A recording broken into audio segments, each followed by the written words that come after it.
नमो ब्रह्मादिभ्यो ब्रह्म विद्या संप्रदाय कर्तृभ्यो वंशिषिभ्यो नमो महद्भ्यः। सर्वोपप्लवरहितः प्रज्ञानघनः प्रत्यगर्थो ब्रह्मैवाहमस्मि।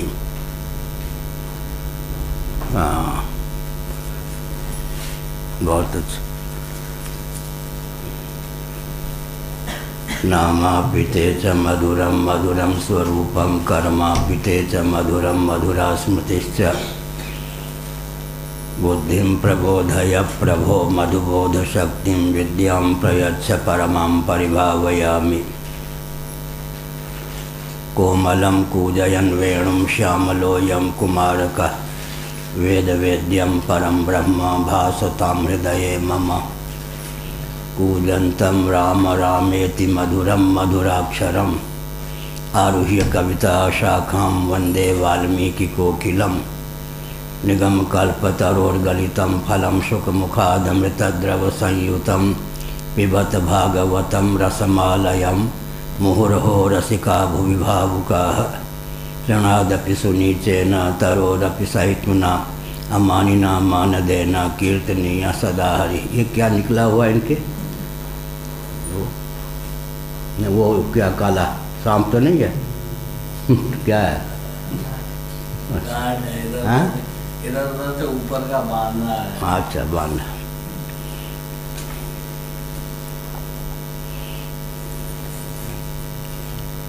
नैते गुणा न गुणिनो महदादयो ये सर्वे मनः प्रभृतयः सहदेवमर्त्या।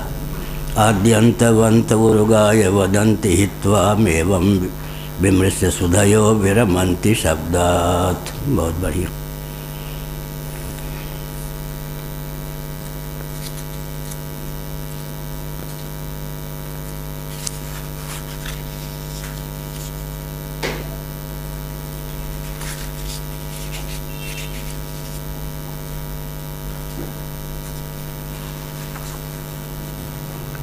प्रहलाद भगवान नृसिंह की स्तुति करते हैं।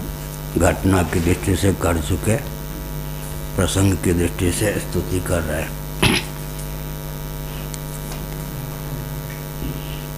नैते गुणा न गुणिनो महदादयो ये सर्वे मनः प्रभृतयः सहदेव मर्त्याः।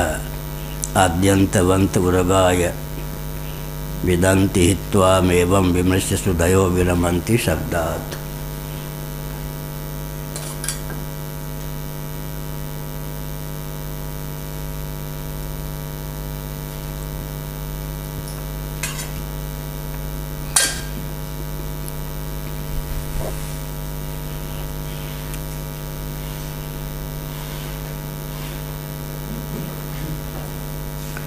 उरगाय का जो प्रबुद्ध मनीषी हैं, विरमंती शब्दात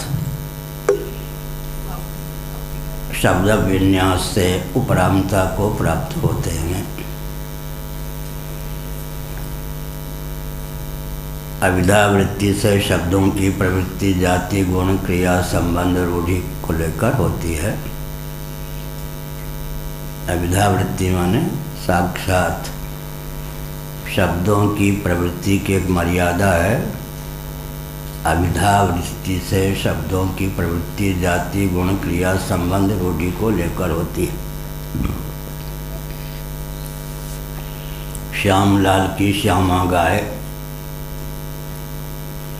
श्याम सुंदर के खेत में सुबह से हरी हरी घास चल रही है। यह जो वाक्य विन्यास है, इसमें शब्दों की प्रवृत्ति जाति को लेकर, गुण को लेकर, क्रिया को लेकर, संबंध को लेकर, रूढ़ि को लेकर प्राप्त है। गाय रूढ़ार्थ है। सामान्य नियम यह है कि यौगिक अर्थ से रूढ़ार्थ प्रबल होता है। गच्छति, चलने फिरने में जो निपुण हो उसका नाम गाय है। गाय को गाय क्यों कहते हैं? खूंटे पे बांध के उसको खूब भोजन दीजिए, लेकिन उसको संतुष्टि तब तक नहीं होती जब तक कुछ घूम फिर ना ले। घूमने फिरने में प्रीति प्रवृत्ति होने के कारण गाय को गाय कहते हैं। लेकिन बैठी हुई गाय में भी यह लक्षण चरितार्थ नहीं होता।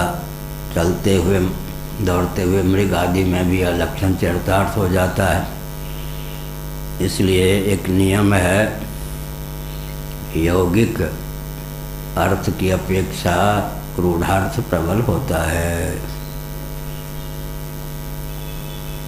रूढ़ार्थ डिथ डविथ आदि लोक प्रसिद्धि से जिस शब्द का जो अर्थ है उसको रूढ़ार्थ कहते हैं। कहीं कहीं ब्रह्मसूत्र में आया था उदाहरण, शंकर भाष्य के अनुसार बोल रहा हूँ। यौगिक अर्थ प्रबल होता है, रूढ़ार्थ को दबा देता है। और सामान्य नियम यही है कि यौगिक अर्थ की अपेक्षा रूढ़ार्थ प्रबल होता है। आइए विराजिए अधीक्षक पाठ के अधीक्षक ठीक।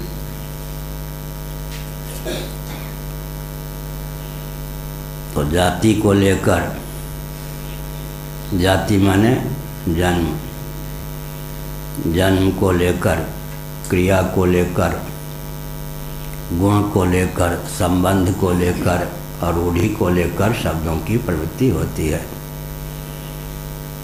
तैत्तरीय उपनिषद पर शंकर भाष्य है, उस पर जो सुरेश्वराचार्य भाग का वार्षिक है उसके अनुसार बोल रहा हूँ। वेदस्तुति पर जो श्रीधर स्वामी महाभाग का भाष्य है उसके अनुसार बोल रहा हूँ। मुझे जो सामग्री जहाँ से मिलती है उस स्थल का नाम ले लेता हूँ ताकि जीवन में कृतज्ञता न पले, कृतज्ञता बनी रहे। शब्दों की प्रवृत्ति अविद्यावृत्ति से का अर्थ होता है साक्षात। जाति को लेकर, गुण को लेकर, क्रिया को लेकर, संबंध को लेकर, रूढ़ि को लेकर होती है। निर्गुणम, निष्क्रियम, शांतम, निरवध्यम, निरंजनम, इन सब वचनों के अनुसार, न सत्तन न सदुच्यते, इन सब वचनों के अनुसार प्रहलाद बोल रहे आप तो गुण, क्रिया, जाति, संबंध, रूढ़ि से अतिक्रांत हैं। अतः शब्दों की साक्षात प्रवृत्ति के विषय आप नहीं। हमारे सामने एक समस्या है, कृते ज्ञान न मुक्ति ज्ञानादेव तु कैवल्यम। ब्रह्म तत्व का विज्ञान तो चाहिए, लेकिन सामान्य रीति से शब्दों की प्रवृत्ति जिन हेतुओं से होती है उन हेतुओं से अतिक्रांत भगवान हैं, तो उनका ज्ञान हो तो कैसे हो। अब ज्ञान ही नहीं होगा तो ध्यान कैसे होगा। इसलिए कहा गया जिस विधा से ज्ञान उसी विधा से ध्यान। अतद व्यावृत्तिया अतद निरसनेना, अतद व्यावृत्ति ब्रह्मातिरिक्त जो कुछ है उसकी व्यावृत्ति माने उसका प्रतिषेध। नेति नेति जहि वेद निरूपा, अतद निरसन भी उसको कहते हैं। एक पड़ोसी थे, संबंध में संभवतः चाचा लगते होंगे, उनका नाम था निरसन झा। बच्चे तो उपद्रवी होते ही हैं तो हम लोग आपस में विचार करते थे। मधुसूदन का अर्थ समझ में आता है, रामदेव, श्याम, ये सब का अर्थ ये निरसन किसी मूर्ख ने इसका नाम रखा होगा। बच्चे आपस में बात करते पढ़ा लिखा नहीं होगा जिसने निरसन निरसन क्या होता बच्चे थे। अब जब वेदांत से पाला पड़ा तो समझा कितना बड़ा विद्वान, कितने बड़े विद्वान मनीषी ने नाम रखा होगा निरसन। 10 व्यक्ति बैठे हों एक व्यक्ति की ज़रूरत हो, 9 का निरसन होगा, यह भी नहीं, यह भी नहीं, यह भी नहीं, बच्चे को कहेंगे ये अतः निरसन न अतद व्यावृत्तिया, ब्रह्म का बोध हुए बिना मोक्ष नहीं मिलेगा, कैवल्य मोक्ष। आजकल हम कहा करते हैं कि यह घाटी ऐसी विचित्र है, 1 अरब वर्ष बाद सही फिर मनुष्य का जन्म हो तो भी अगर यह ज्ञान प्राप्त नहीं किया तो सद्गति नहीं होगी, फिर लोकांतरों में भटकते रहेंगे। यह वह घाटी है जिसको आज न सही 10 अरब वर्ष बाद सही पार करनी ही होगी। तो इस समय जो अवसर दिया है भगवान ने, अपने अपने दायित्व का ज्ञान रखकर उसके निर्वाह में दक्षता अर्जित करते हुए इसका निर्वाह करना चाहिए। सनातन सिद्धांत में व्यवहार के लिए होता ही नहीं है, परमार्थ की सिद्धि के लिए व्यवहार है। यत् करोसि यदश्नासि यत् जुहोसि ददासि यत् तपस्यसि कौन्तेय तत्कुरुषु मदर्पणम्। व्यवहार की सिद्धि के लिए हमारे यहाँ व्यवहार नहीं है, परमार्थ की सिद्धि के लिए व्यवहार है। व्यवहार में इतना रचपच न जाएं कि मूल लक्ष्य तक पहुँचने का मार्ग ही न प्रशस्त हो। इसीलिए गौड़पादाचार्य जी ने क्या लिखा, उपाय सोवताराय, भगवत स्वरूप में चित्त अवतीर्ण हो सके, समाहित हो सके, लग सके, मन भगवदाकार हो सके या मनोवृत्ति भगवदाकार हो सके, इसलिए सृष्टि की भगवान ने रचना की। एक होती है स्थिति, दूसरी होती है दृष्टि। दोनों में सामंजस्य होना चाहिए। महाप्रलय की दशा में स्थिति तो बहुत उत्कृष्ट होती है। स्थावर जंगम प्राणी, पृथ्वी पानी प्रकाश पवन आकाश दिक्काल सब ब्रह्म तत्व से एकीभूत होकर ही शेष रहते हैं। स्थिति की पराकाष्ठा। इस समय कोई समाधि लगा ले, समाधि को तोड़ने की विधा हो सकती है, पानी छिड़क दें, कुछ कर दें, उस समय तो आकाश की भी गति नहीं, पानी की तो क्या गति होगी। तो स्थिति की दृष्टि से तो महाप्रलय सबसे उत्कृष्ट अवधि है। एक दिन नहीं, 31 नील 10 खरब 40 अरब वर्षों तक महाप्रलय की दशा में हम जीव कई बार असंख्य बार रह चुके हैं।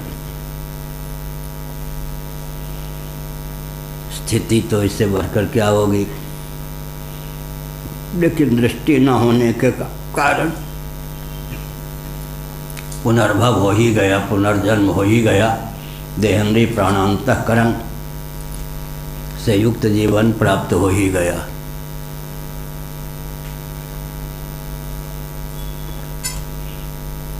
इसलिए स्थिति को क्या चाहिए, दृष्टि, और दृष्टि को चाहिए स्थिति। बात कहों बनाए बुध ज्यों बर विराग निचोरी। विनय पत्रिका में तुलसीदास जी ने अपना मनोभाव व्यक्त किया। जब मैं बोलता हूँ, तुलसीदास जी तो सिद्ध थे लेकिन अपने बहाने हमको शिक्षा दी। बात कहों बनाए बुध ज्यों बर विराग निचोरी, कैसे देऊँ नाथई खोरी। मैं भगवान को, नाथ को उलाहना दूँ तो कैसे दूँ। जब बोलने का समय आता है तो सारे ज्ञान विज्ञान को उड़ेर देता हूँ। ये सब कहीं न जाए का कहिए, लेकिन दशा हृदय नहीं आवे। जैसा बोलता हूँ उस ढंग की स्थिति नहीं प्राप्त होती। तो स्थिति को दृष्टि चाहिए। महाप्रलय में स्थिति तो सबकी ब्रह्मरूप ही है, होती है। और 1-2 घंटे नहीं, 31 नील 10 खरब 40 अरब वर्षों तक दृष्टि न होने से फिर महासर के प्रारंभ में देहेंद्रीय प्राणांतकरण से युक्त जीवन प्राप्त होता है। इसलिए कहा भगवान अनादि और अनंत हैं। भगवत तत्व को जानने के लिए जो कुछ सामग्री देहेंद्रीय प्राणांतकरण हमको सुलभ है, ये सब साधि और शांत हैं। तो भगवत तत्व का बोध हो तो कैसे हो? इस तथ्य को हृदयंगम करके जो ज्ञानी मनीषी हैं क्या करते हैं? सुधियो विरमंति शब्दात, शब्दों से उपरत हो जाते हैं, विराम को प्राप्त करते हैं। ये सब कहीं न जाए का रही कहिए, देखत तब रचना विचित्र हरि, समुझ मन ही मन रहिए। को का सत्य झूठ का को, जुगल प्रबल पुण्य मामने, तुलसीदास परिहारय, तीन भ्रम सो आपन पहचाने। ऐसा है। ये कौन बोल रहे? प्रहलाद, नन्हे से बाल गोपाल। बाहर से तो 5 वर्ष के होंगे, 6 वर्ष के। माँ के पेट में ही कितने समय रहे, कयाधु के पेट में। इनकी माँ ने तब किया, इनकी माँ ने निश्चय किया था कि पतिदेव के द्वारा प्रतिष्ठित जो तेज है उसे प्रसव का रूप तब तक नहीं दूंगी जब तक मेरे पतिदेव तपस्या करके लौटेंगे नहीं। तो हिरण्यकशिपु तप करके लौटे, तब तक कयाधु ने, प्रहलाद की माँ कयाधु ने गर्भगत शिशु को गर्भ में ही रखा। रही कहाँ? देवर्षि नारद के आश्रम में, क्योंकि इंद्र अपहरण करके ले जा रहे थे। कुर्री के समान विलाप कर रही थी कयाधु। नारद जी बीच में मिल गए। नारद जी ने कहा इसने क्या अपराध किया? हिरण्यकशिपु का तेज इसके उदर में प्रतिष्ठित है। एक हिरण्यकशिपु से ही हम परेशान हैं। कहीं ये देवी या देवी जो है बालक को जन्म दे देगी तो वो तो हमारा नाश ही कर देगा। तब नारद जी ने कहा मुझ पर विश्वास है। नारद माने नार का अर्थ होता है ज्ञान और दो का अर्थ होता है देने वाले, ज्ञानप्रद। और नैमिष वाले चुलबुली भाषा में क्या कहते थे? जिनका वचन रद्द न हो। ऐसा अर्थ नहीं है, लेकिन लोक भाषा में नारद माने, नार माने ज्ञान होता है, दो माने देने वाले, ज्ञानप्रद गुरु नारद जी हैं। देवराज इंद्र को कहा सुनो, मुझ पर विश्वास है ना? मैं दिव्य चक्षु के द्वारा देख रहा हूँ। इसके गर्भ में भगवान का भक्त प्रतिष्ठित है। भगवत भक्त को यह जन्म देगी। इसके गर्भ से जो बालक उत्पन्न होगा तुम्हारे लिए वरदान स्वरूप सिद्ध होगा। फिर कयाधु से कहा कि बेटी इस बार तो हमने इंद्र के चपेट से बचा लिया, अब तुम्हारे पति तप करने गए हैं। काम क्रोध लोभ की भी जिनके जीवन में पराकाष्ठा होती है, रजोगुणी तमोगुणी जो होते हैं, वे भी तपस्या की अवधि में अगर काम क्रोध लोभ कर बैठते हैं तो तप भंग हो जाता है। बहुत ऊंची बात है।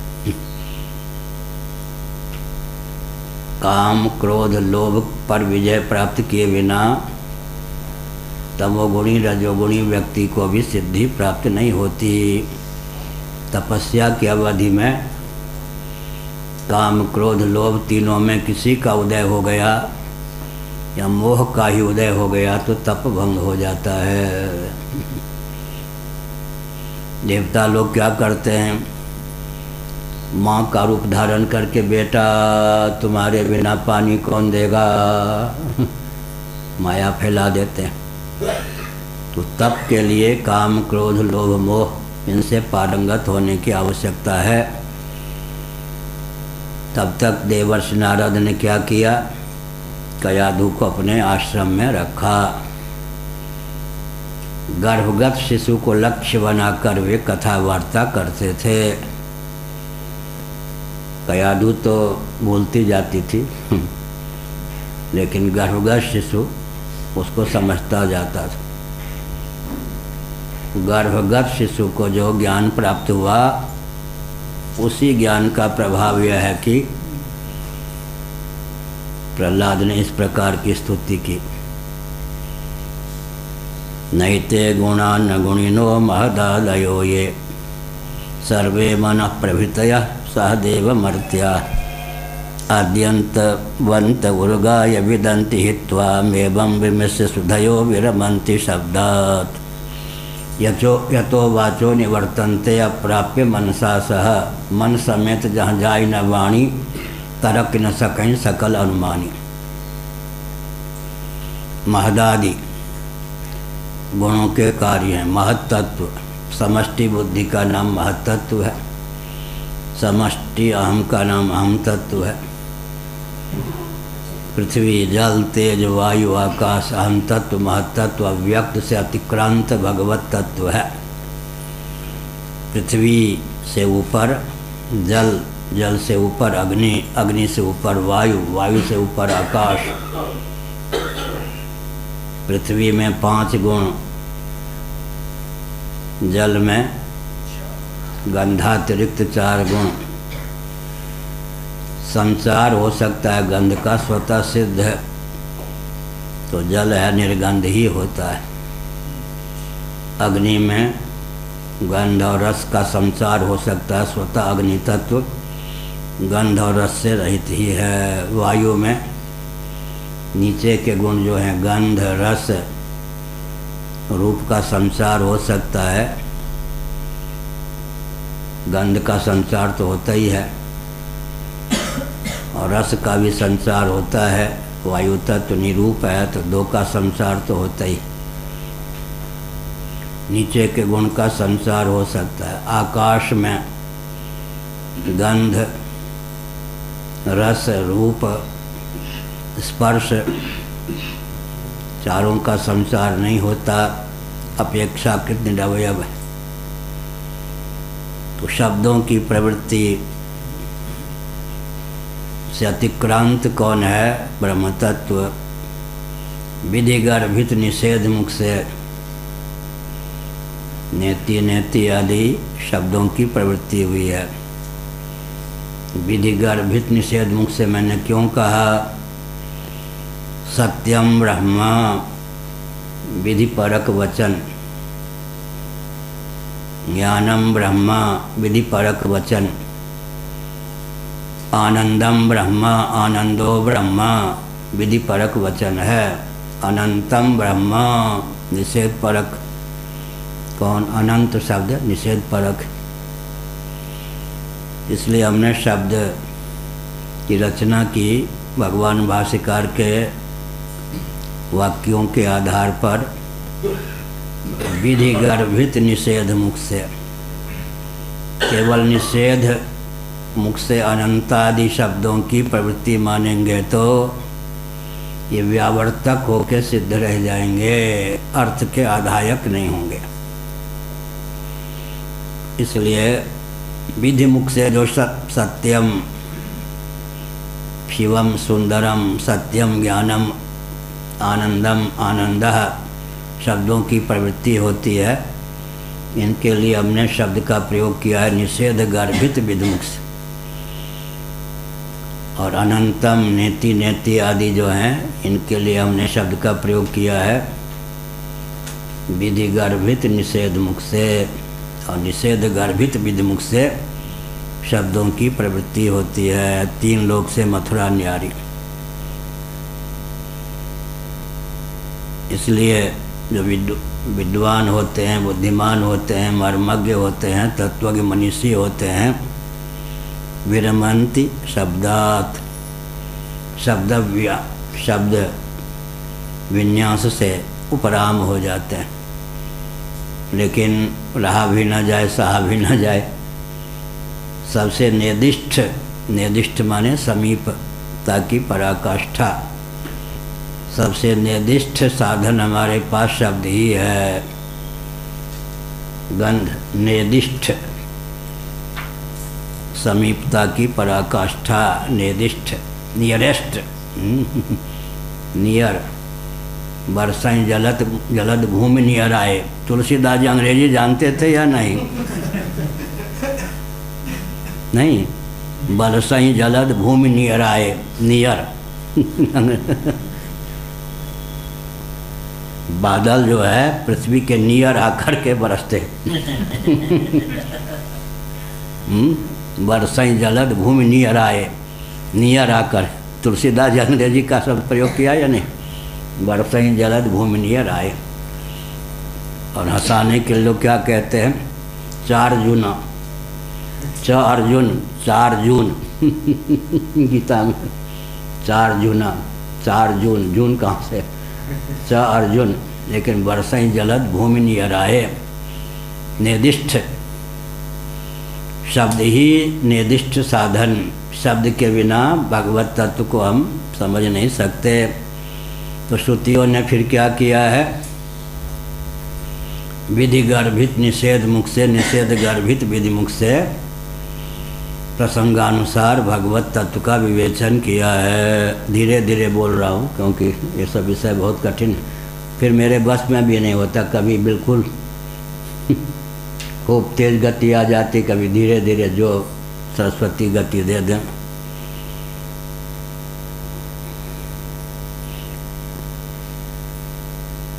एवं विमृश्य सुदयो विरबंती शब्दात। शब्द से उपरामता होती है। कोई जिज्ञास मिल जाए तो शब्द का उपयोग करते हैं, अन्यथा जानते हैं कि जो परम तत्व है। हुआ किया धीरे धीरे लक्ष्यार्थ से श्री वैष्णवाचार्य प्रायः सुदूर हो गए। तत्वमसि आदि श्री रामानुजाचार्य महाभाग ने लिखा, निंदा में तात्पर्य नहीं। लक्षणा जघन्या वृत्ति है, जघन्य अपराध कहते ना। अविधा सीधे अविधा वृत्ति से काम न चले तो लक्षणा का आलम्बन लेना चाहिए। तो ये जो शंकराचार्य के अनुयायी हैं, तत्वमसि अहम ब्रह्मास्मि, प्रज्ञानम ब्रह्म, अयम आत्मा ब्रह्म, भागत्याग लक्षणा से जीव और ईश्वर के एकत्व को सिद्ध करते हैं। तो हीनता का द्योतक है। तो शास्त्रों का तात्पर्य जीवेश्वर के ऐक्य में नहीं हो सकता। लेकिन बुरा न मानो, होली है। शुक्र रहस्योपनिषद में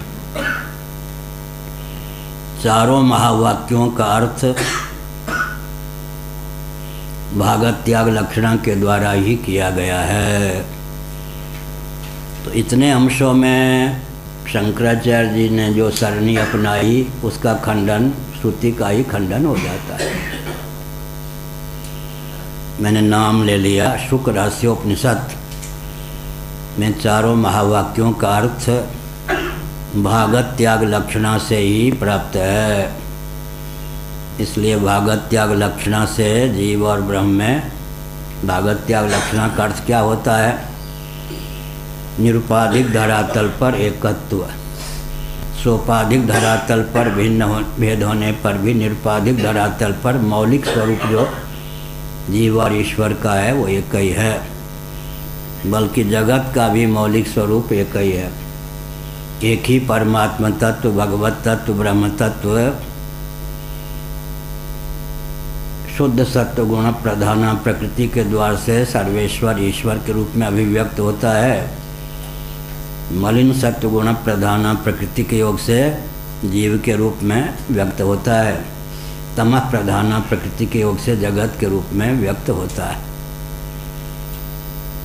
पंचदशी कार्य विद्यारण्य स्वामी जी ने एक अद्भुत तथ्य ख्यापित किया।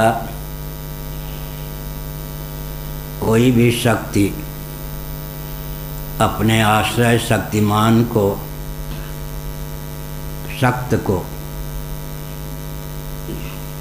अपनी विद्यमानता से सद्बुद्धि करने में समर्थ नहीं होती। यहाँ तक कि अपने कोटि कोटि कार्यों को लेकर भी अपने आश्रय शक्तिमान को सद्बुद्धि नहीं कर पाती।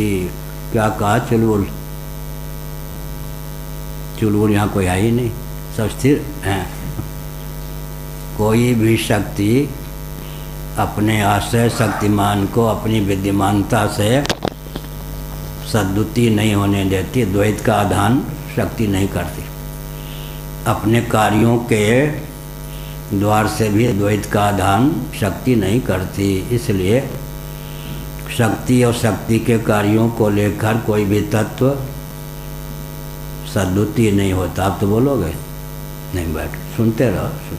ये कोई हंसी की बात नहीं, सुनते सुनते। हाँ, मेरी हिंदी अच्छी थी, मातृभाषा तो हिंदी नहीं थी, लेकिन जब मैं दिल्ली गया पढ़ने तो इन पढ़ाते थे अध्यापक, तो मुँह देखता रहता था। जब तक दो शब्द समझने का प्रयास करूं तब तक वो 4 वाक्य बोल लेते। जबकि हिंदी मेरी बहुत अच्छी मानी जाती थी, तो उन लोगों के तो जन्म से हिंदी। हमने सोचा है तो बड़ी समस्या है। फिर हमने एकांत में अभ्यास किया और 10 दिन में इतना अभ्यास किया कि गुरुजी कहने लगे इतने जल्दी मत बोला करो हिंदी, धीरे धीरे कुछ समझ में आ जाए हमको। हमने कहा हमारा काम बन गया मन में। क्या तो क्या हुआ अर्थ? विरमंति शब्दात, शब्दों से उपराम हो जाते।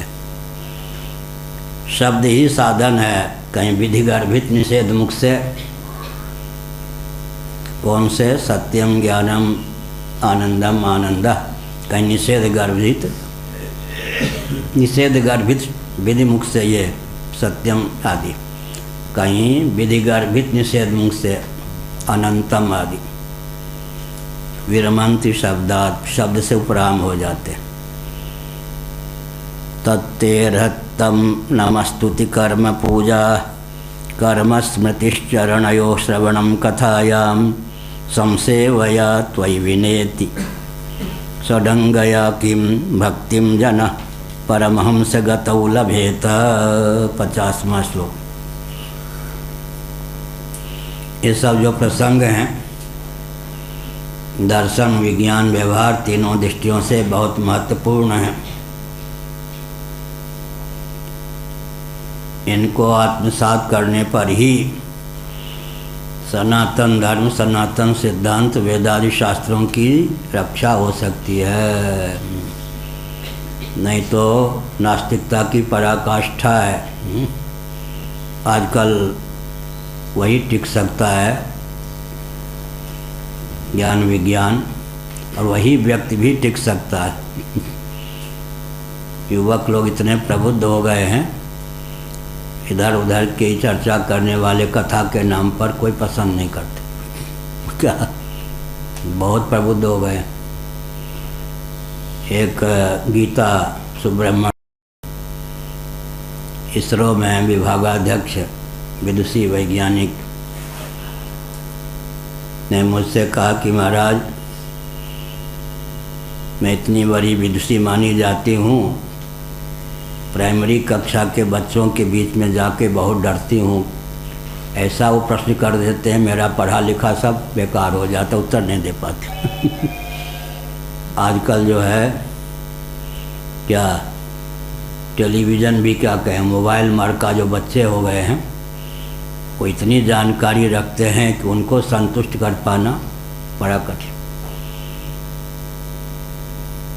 मैं वृंदावन गया 72 में। एक प्रकाशानंद सरस्वती दंडी स्वामी जी थे, पूज्य स्वामी अखंडानंद महाराज के यहाँ प्रवचन कर रहे थे। प्रवचन के बाद मैंने प्रश्न कर दिया, प्रवचन समाप्त हो गया था, जब खड़े हो गए तो अनधिकारी कहाँ गए, डांट दिया। तो हम समझ गए कि मुझको अनधिकारी कह रहे हैं, सचमुच में इनको इस प्रश्न का उत्तर आता नहीं।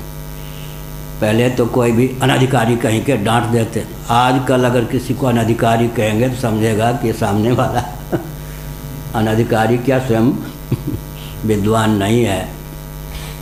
इसलिए ये सब ज्ञान विज्ञान के द्वारा ही आजकल संप्रदाय की, सत संप्रदाय की, ज्ञान विज्ञान की, स्वस्थ परंपरा की रक्षा हो सकती है। शब्दों की प्रवृत्ति हमने कहा किन हेतुओं से वर्द्वादी, जाति गुण कर्म संबंध रूढ़ी को लेकर, जाति गुण क्रिया संबंध रूढ़ी को लेकर जिस शब्द की जिस अर्थ में प्रसिद्धि है उस शब्द से प्राप्त होने वाला अर्थ रूढ़ार्थ कहा जाता है। डिथ डविथ, काष्ठमय मृग, काष्ठमय हाथी। यह श्याम लाल की श्यामा गाय श्याम सुंदर के खेत में सुबह से हरी हरी घास चल रही है। इस वाक्य में जो शब्दों की प्रवृत्ति होती हुई है, जाति गुण कर्म को लेकर, जाति गुण कर्म को लेकर, संबंध को लेकर, रूढ़ी को लेकर, जात्याभासम चलाभासम वस्तुआभासम तथैव च अजाचल वस्तुत्वम विज्ञानम शांतमद्वयम। गौड़पादाचार्य ने लिखा इस प्रकार, तत्तेरहत्तम नमस्तुति कर्म पूजा कर्म स्मृतिश्चरणयो श्रवणम कथायाम संसेवया त्वयि विनेति सडंगया किं भक्तिम जन परमहंस गतौ लभेत। प्रहलाद बोल रहे, आजकल लोग कहते हैं अरे भाई जब बुढ़ापे के दिन आवे तब सत्संग करना चाहिए, अभी तुम बच्चे दूध मुँहे खेलो। फुटबॉल विवेकानंद जी ने भी कह दिया था ना, खेलने कूदने के समय, इस समय खेलने कूदने का समय है, कहाँ आ गए ये सब बुढ़ापे की चीज़। अब वृद्ध लोग इतने चतुर होते हैं, प्रवचन के माध्यम से जो सामग्री मिलती है वहीं छोड़ के चले जाते हैं, कोई साथ न चला जाए मन के, तो घर के काम में विघ्न बाधा ना हो। बड़ी विचित्र बात, ऐसा नहीं। हर मोर्चे पर व्यक्ति एका क्रिया द्व्यर्थ करी प्रसिद्धा, एका क्रिया द्व्यर्थ करी प्रसिद्धा, लौकिक पारलौकिक दोनों अर्थ प्रयोजन की सिद्धि हो, अभ्युदय निश्चय दोनों की सिद्धि हो, विद्या और कला दोनों में अबाध गति हो।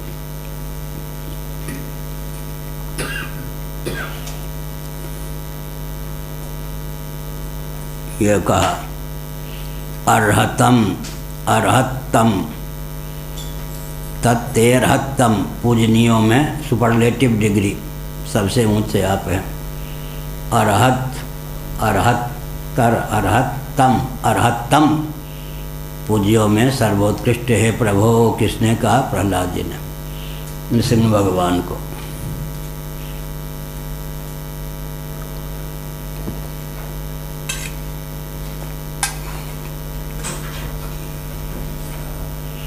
भगवान की सेवा के कौन है? षडंगया, 6 अंग हैं। कौन कौन है? नमः स्तुति कर्म पूजा कर्म स्मृति चरणयो श्रवणम कथायाम। नमस्कार,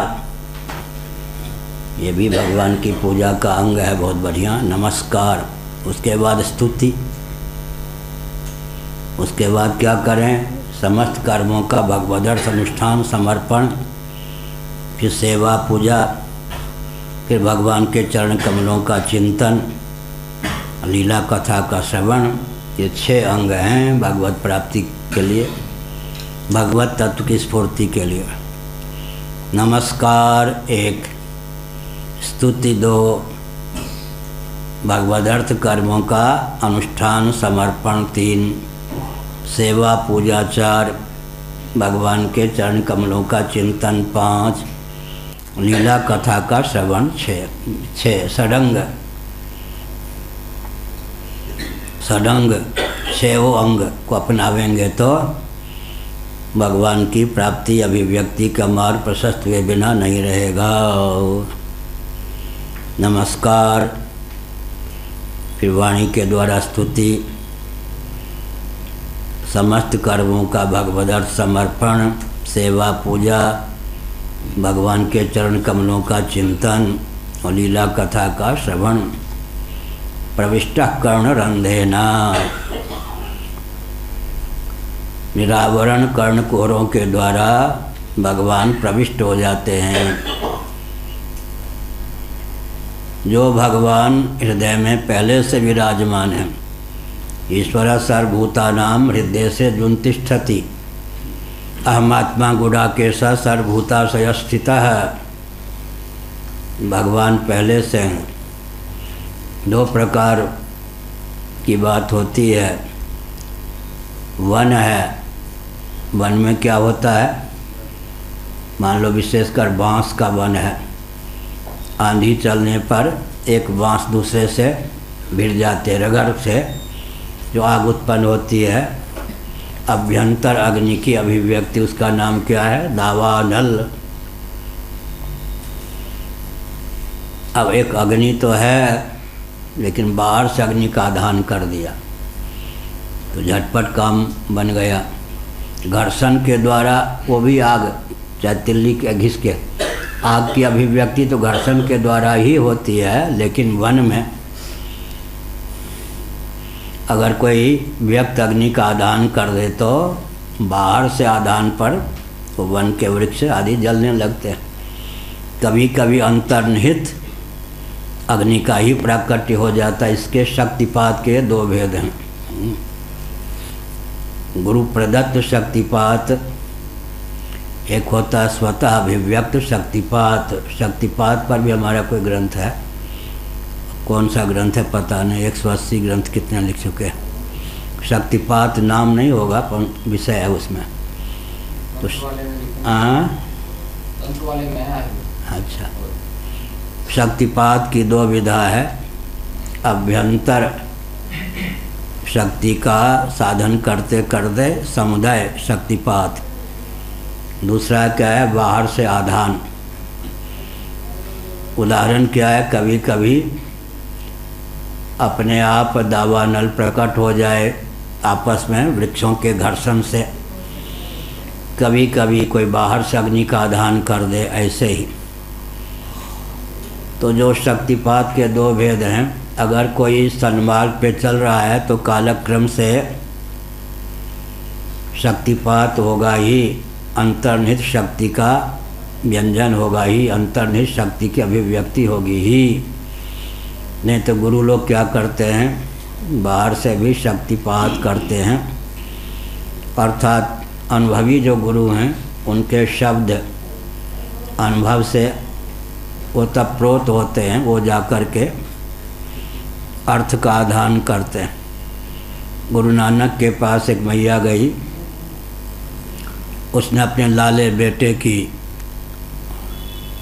शिकायत की कि गुड़ बहुत खाता है। नानक जी ने क्या कहा, कल ले आना। ठीक है, वो मैया अपने बेटे को लेकर जो समय दिया गया था पहुंच गई।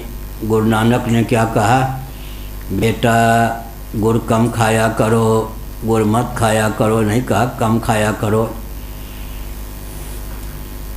तो माँ ने पूछा, गुरु जी ऐसा उपदेश तो आप कल भी दे सकते थे, एक दिन की प्रतीक्षा क्यों करवाई। नानक जी ने कहा, कल तक मैं भी गुड़ खाता था तो मेरी वाणी का प्रभाव नहीं पड़ता। इसलिए निष्ठा तत्तेरहत्तम नमस्तुति कर्म पूजा कर्म स्मृतिश्चरणयो श्रवणम कथायाम संसेवया त्वयि विनेति सडंगया किम भक्तिम जन परमहंस गतौ लभेत। अरहत्तम, आप पूज्यों में सर्वश्रेष्ठ हैं, सबके गुरु सबके इष्ट हैं आप ही। हे पूज्यवर परम पूज्य, आपकी सेवा के 6 अंग हैं।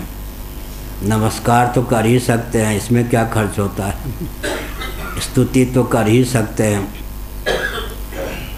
भगवान के प्रति कर्मों का समर्पण तो कर ही सकते हैं। सेवा पूजा जो सामग्री सुलभ है उसके द्वारा कर ही सकते हैं। भगवान के चरण कमलों का चिंतन कर ही सकते हैं। लीला कथा का श्रवण कर ही सकते हैं। बिना रुपये के भी तो ये सब काम सिद्ध हो सकते हैं। इसलिए कोई धनी में और गरीब में ऊंचा स्थान किसका प्राप्त है सुरेश जी? हाँ, हम तो समझ गए ना। धनी और गरीब में ऊंचा स्थान किसका प्राप्त है? अब क्या कर गरीब का, धनी का? हाँ तो ठीक है, हाँ बढ़िया कहा, ठीक है। धनी को धन की वासना और धन का त्याग करना पड़ेगा। गरीब धन विहीन है तो केवल धन की वासना के त्याग से ही काम बन जाएगा। भगवान के सन्निकट धनी होते हैं या गरीब? क्यों? उनको तो केवल धन की वासना का ही त्याग करना पड़ेगा और धनी को तो दोहरा त्याग है। धन की वासना का त्याग करो, धन का भी त्याग करो। तो गरीब अगर धन की वासना न पाले तो भगवत प्राप्ति के निकट उसका जीवन होगा या नहीं? एक को वासना और वस्तु दोनों के त्याग की अपेक्षा है। एक के पास तो धन है ही नहीं, धन बटोरा ही नहीं, केवल धन संबंधी तृष्णा आकांक्षा का ही त्याग कर दे तो भगवत प्राप्ति का मार्ग गरीब के लिए जल्दी मिल जाएगा। उधर धन की वासना, अहंकृति और धन दोनों का त्याग करना पड़ेगा। यहाँ केवल वासना का त्याग कर दे, मैं धनी हूँ ऐसे अभिमान तो है ही नहीं, धन है ही नहीं। इसलिए कहा भगवत प्राप्ति के लिए, हाँ, धनी हो करके भी फिर धन का उपयोग भगवदर्थ न करे उचित नहीं। लेकिन ये सब जो बताया, नमस्कार तो गरीब भी कर ही सकता है। भगवान थोड़े कहेंगे कि खाली हाथ चले आए। नमस्कार, स्तुति तो गरीब भी कर ही सकता है। जो भी कर्म कर रहा है भगवदर्थ तो कर ही सकता है। सेवा पूजा, चरण कमलों का चिंतन भी तो कर ही सकता है। ये सब लीला कथा का श्रवण तो कर ही सकता है। ये थोड़े कि यहाँ आने पर शेर जी आइए आइए। आज तक हमारे मन में संकल्प नहीं हुआ कि कोई धनी है इसलिए आगे आके बैठे। अपने यहाँ धनी रहे गरीब रहे, उसके पास पूंजी होनी चाहिए श्रद्धा की। ये नहीं अब सत्संग में भी अगर धनियों को ही स्थान मिलेगा तो बेचारे गरीब कहाँ जाएंगे। इसलिए ये नहीं, धन के आधार पर भगवान नहीं मिलते। धनी को तो दोहरे त्याग की आवश्यकता है। धन की वासना का त्याग करे और धन का भी यथायोग्य वितरण करे। जिसने धन बटोरा ही नहीं है वो तो धन की वासना का ही त्याग कर दे। इसलिए तो काम बन गया।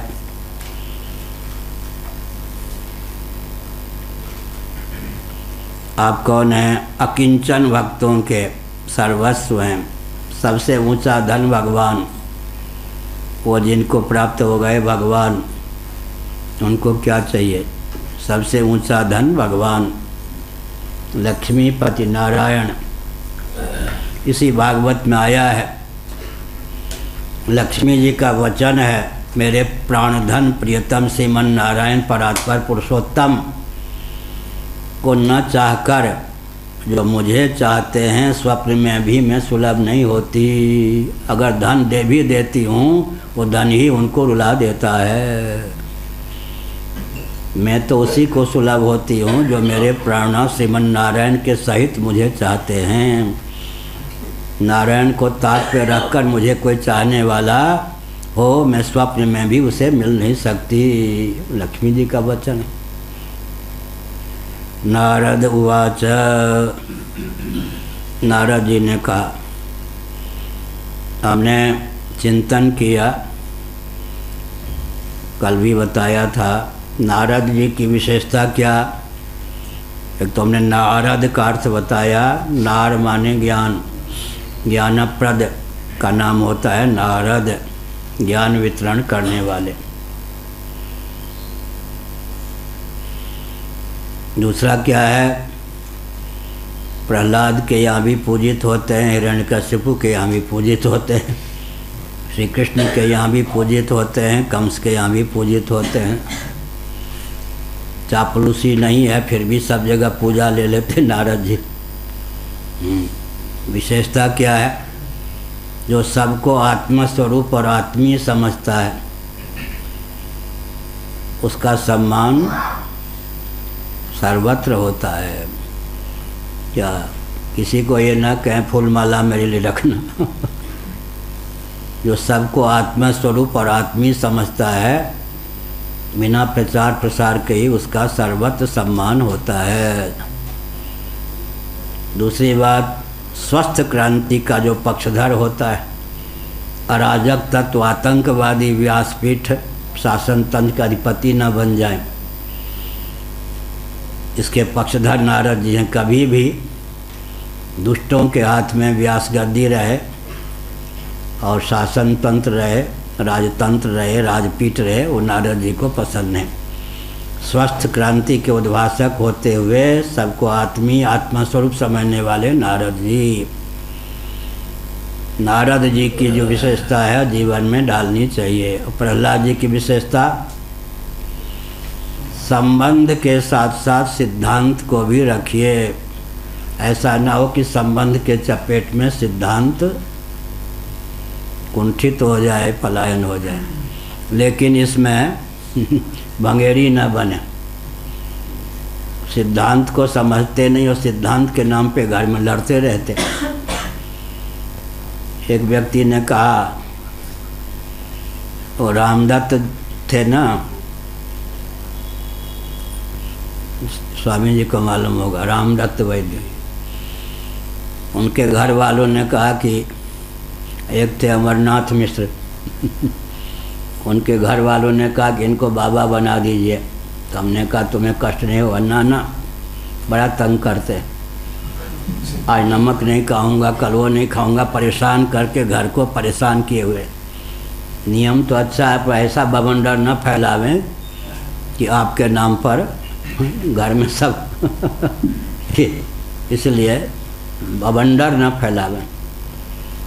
ये कहा, भक्तिम जन परमहंस गतौ लभेत। भक्तों के, परमहंसों के सर्वय सर्वस्व हैं। इसका मतलब क्या हुआ? तो त्यागी तपस्वी आपके लिए ही जीवन समर्पण करने वाले हैं, उनके लिए आप सदा सुलभ हैं, सुगमता पूर्वक सुलभ हैं। नारद उवाच, नारद ने कहा, भक्ता प्रवर प्रहलाद को। प्रहलाद का गुण हमने बताया, संबंध और सिद्धांत दोनों का निर्वाह। सिद्धांत की मुख्यता हो और संबंध का निर्वाह जहाँ तक बन सके करें। सिद्धांत का विधिवत ज्ञान हो, सिद्धांत का विधिवत ज्ञान हो, सिद्धांत के नाम पर घर में कलह उत्पन्न न कर दें। प्रायः व्यक्ति भक्ति के नाम पर घर में कलह उत्पन्न कर देते। तो धर्म के स्वरूप को, परमात्मा के स्वरूप को, भजन के स्वरूप को, इनके महात्म्य को अगर प्रकट करेंगे, नास्तिक से नास्तिक व्यक्ति भी भजन करने लगेंगे।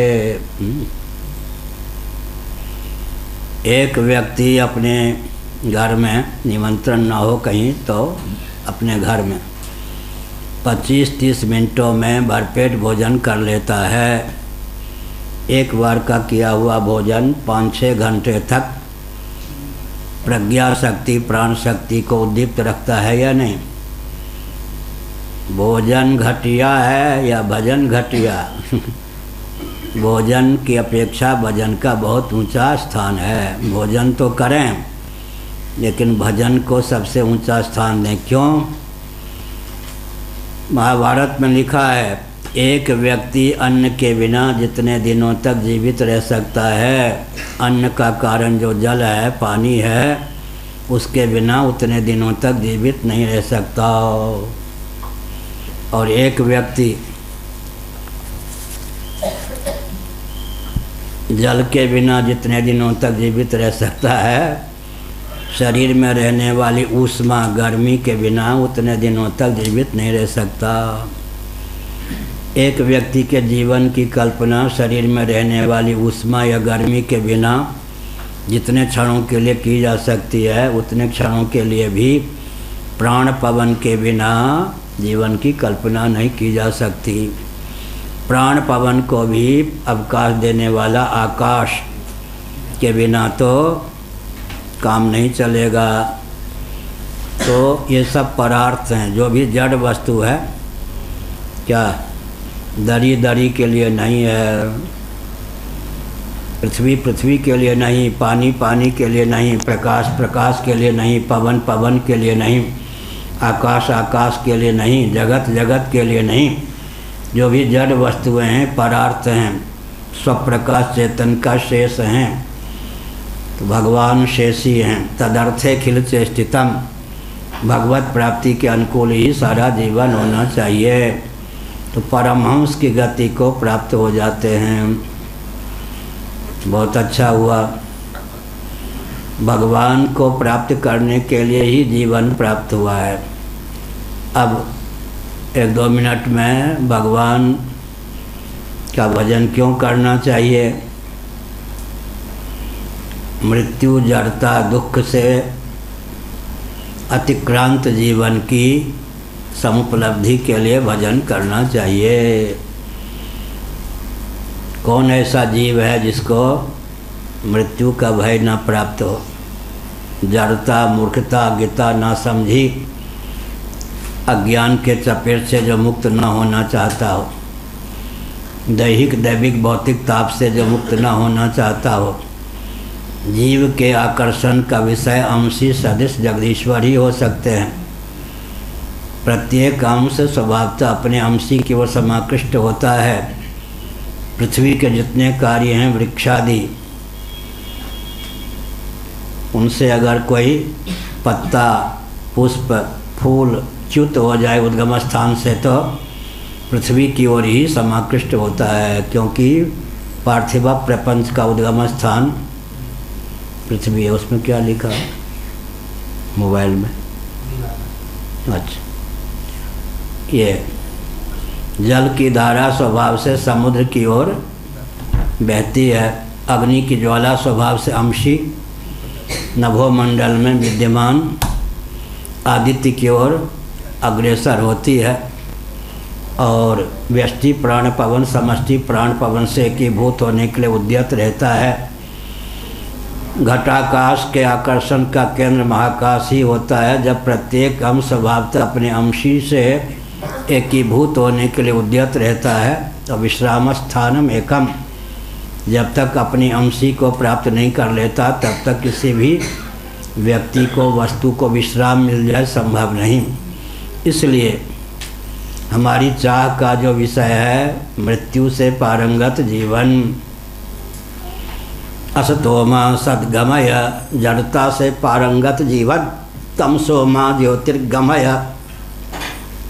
ताप वेदना से पारंगत जीवन। असतोमा सद्गमय, तमसोमा ज्योतिर्गमय, मृत्योर्मा अमृतम गमय। हे प्रभु, मेरे जीवन में उस बल और वेग का दान कर दो जो कुछ अनित्य है, उससे पिंड छुड़ाकर नित्य मृत्युंजय होकर शेष रह सकूँ।